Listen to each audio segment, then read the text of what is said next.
Super Fighter, Sri Lanka's first sporting reality TV program, held its fourth legs to select 100 finalists in Pallekele, Kandy today.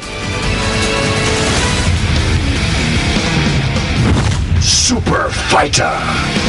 The first episode to select 100 finalists from the Mathale and Kandy districts was held in the vicinity of MAS Linear Private Limited in Pallekele, Kandy today. The novel concept, which is sure to entertain our viewers and sport enthusiasts, is organized by MTV MBC Networks together with MAS Holdings. The main objective of this event is to recognize, unearth the hidden talent and develop it to be able to compete at national and international level. We have to continue to bring the pride of boxing forward. By 2020, we have to win a gold medal in the Olympics. It is a long journey which can only be attained through dedication. The training camp is to select super fighters from the Kandy and Mathale district will be held tomorrow as well. Those who took part for this training camp held today received training under 4 weight categories. 7, 1, 2.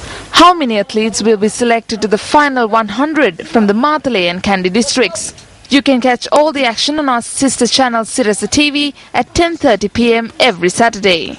1, 2. 1, 2. Super Fighter. Tonight on our 4th episode of Newsfirst Explorers, we go in search of a historic holy well which dates back to the Portuguese time.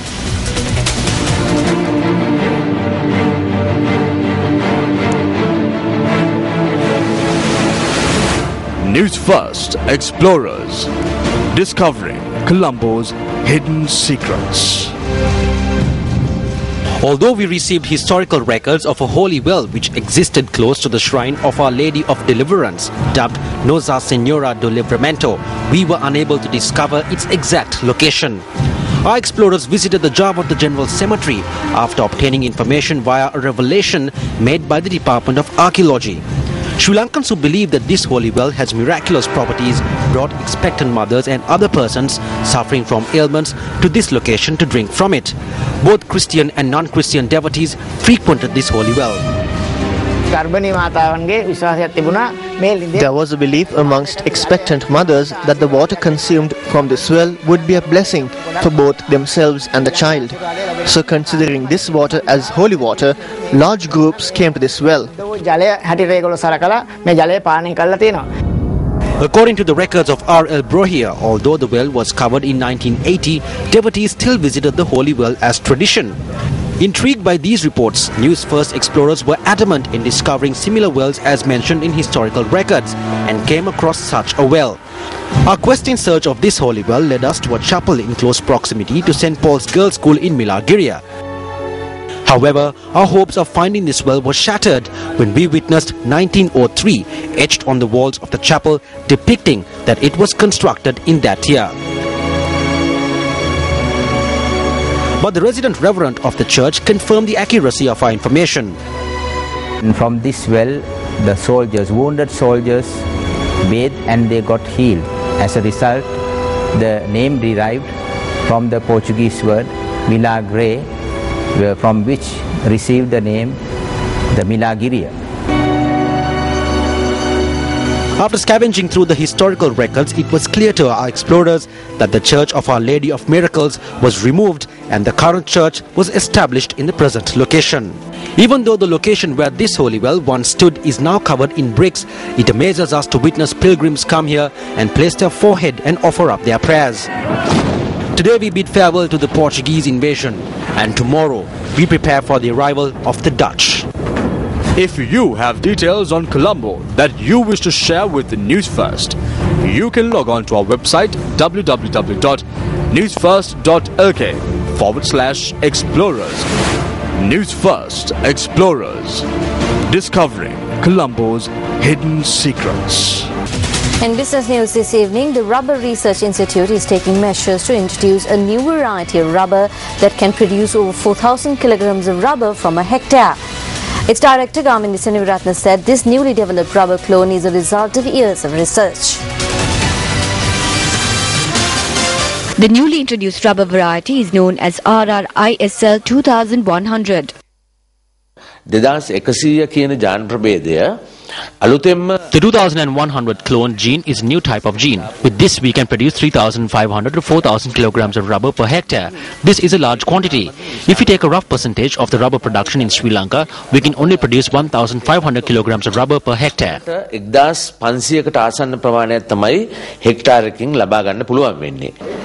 During the past 2 years alone, the Rubber Research Institute introduced over 10 varieties of rubber. 5 varieties under batch 200 with more produce and another 5 varieties under batch 2000. The Rubber Research Institute expects 1,000 more kilograms of rubber from a hectare under this new clone.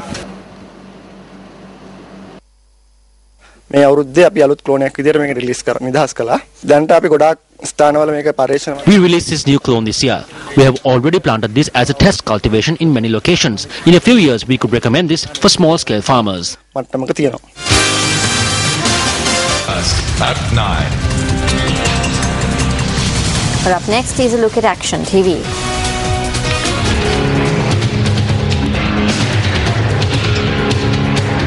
The Ceylon Electricity Board that considers illuminating the country by purchasing electricity for a high price, their responsibility, is set to perform a great task after the announcement of the elections.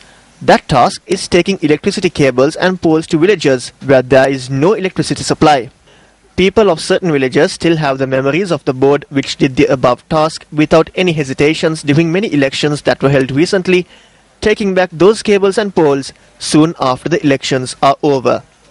The people of the number 1 Grama Seva division in Godakula village of the Anamadu electorate too harbour such memories, and this banner is a thrill to that memory. This banner was hung in the middle of the Godakula village on the 21st of August last year, after the date of the North Western Provincial Council election was set. Apart from this banner which states that the Godakula village will be provided electricity at a cost of 1.6 billion rupees, many other things were also piled up in Godakula. සමාජයේ හැටි අපේ සල්ලි නෙවෙයි නේ අපි මේවට ණයයි මේ බලන්න මේ ගාල් පටලෑ කරලා ඒව දාලා කියන්නේ නාස් කරලා දාලා කිව්වේ එහෙමද සමාජයේ වැඩ කරන්නේ මිනිස්සු මේ පේනවනේ බලන්න. By wasting public property and deceiving the people, is the CEB trying to showcase their attempts at making the country the wonder of Asia? Chairman of the CEB, this is over to you.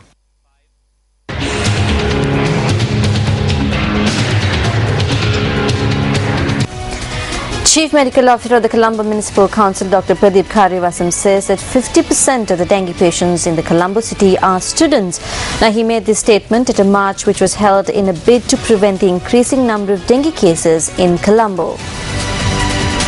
A large group of students participated in the march this morning, which was an initiative of the Health Department of the Colombo Municipal Council. After covering several areas of Colombo, the procession ended this march at the CMC.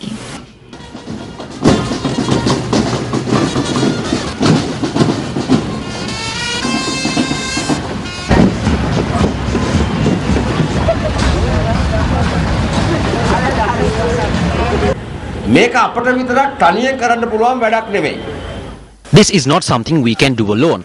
We need the public support. When we get together and do something to eradicate and destroy breeding grounds of the dengue mosquito, we should understand that we saved a life. We need this kind of dedication from the public. If not, it will be difficult to eradicate dengue. I already believe that the Colombo Municipal Council has made a big impact through this and saved many lives.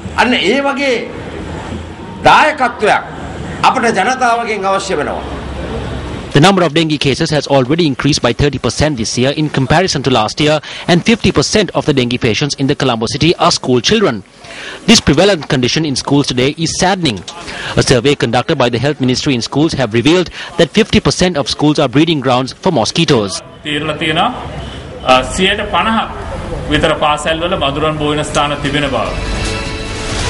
An event was held in Colombo yesterday to create awareness on a teledrama that will be aired on our sister channel Shakti TV.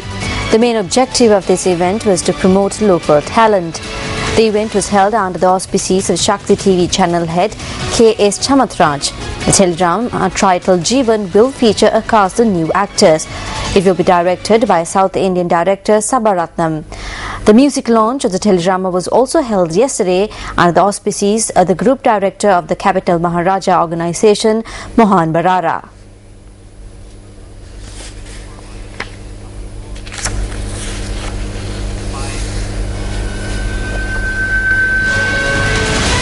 The third Colombo Art Biennale came to its penultimate day today at Independence Square with the People Tower. People Tower by French artist Oliver Grosset is a cardboard tower put together by people at the venue itself. The structure was erected by the people themselves at the venue using basic material such as cardboard boxes and tape.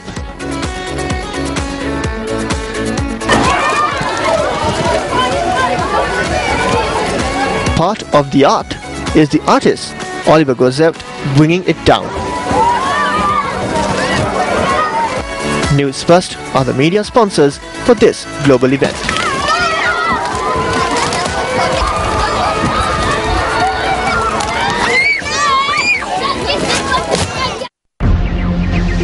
Brought to you by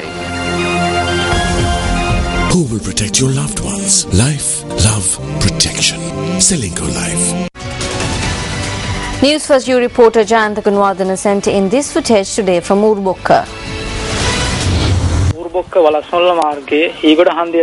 A motor accident occurred along the Urubukka-Walasmulla road close to the Meegoda junction. This accident took place when a tipper and a van collided with each other. The van was damaged in the accident. Mama Newsfirst U reporter Jayanta Kunwardana Urbokka sitter. Taking a look at sports news this evening, the second and final test between Sri Lanka and Bangladesh ended in a draw at the Zahur Ahmad Chowdhury Stadium in Chittagong, giving Sri Lanka a 1-0 series win following their comprehensive win in the first test. While chasing a mammoth target of 467 runs, an impressive batting performance from Mominul Haq and Shakib Al Hasan ensured that the hosts finished the match on 271 for the loss of 3 wickets. Mominul Haq remained unbeaten on 192, while Shakib Al Hasan was not out on 43. Kumar Sangakkara was adjudged the man of the match for his brilliant triple hundred in the first innings and a century in the second innings of the match. He also walked away with the Player of the Series award. And by virtue of that, the Sahara Cup Series as well.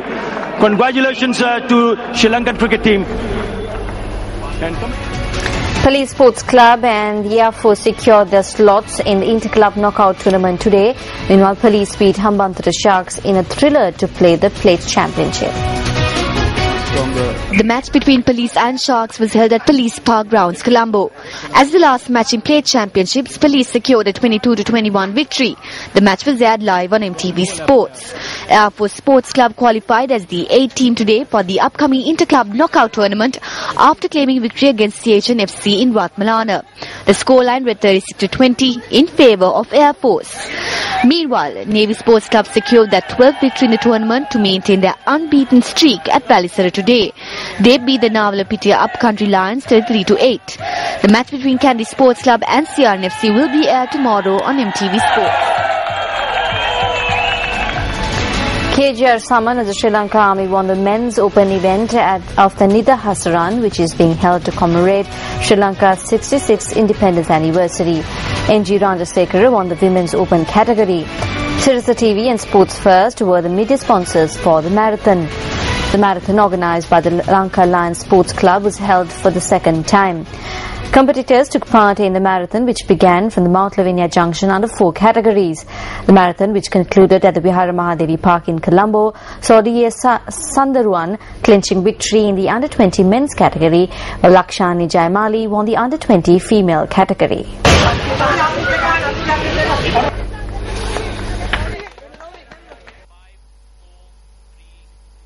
And with that, we wrap up tonight's edition of Primetime News. Thank you very much for joining us. At 9. Hotline 0114-896-896. www.newsfirst.lk